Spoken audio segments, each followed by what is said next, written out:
अगर हमसाये के घर में आग लगी हो तो आसपास के घर उसकी तपश से महफूज नहीं रह सकते। तोरखम बॉर्डर जो है वो पेशावर से 40 मील के फासले पर है, जलालाबाद 90 मील के फासले पर है और काबुल 120 मील के फासले पर है।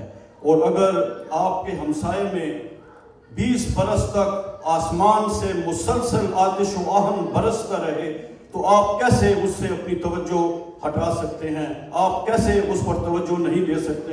ऐसा करने के लिए तो बहुत ही सख्त दिल का मालिक होना चाहिए। और जैसा कि अंसारी साहब ने कहा, मैंने अपनी आंखों से किस्साखानी बाजार में अपाहज बच्चों को रात के वक्त तख्तों के ऊपर सोए हुए देखा है।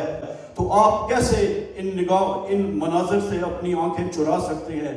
हम चाहे ना चाहें हमें इन पर लिखना था, और अगर मैंने लिखा है तो मैंने अपना फर्ज अदा किया है।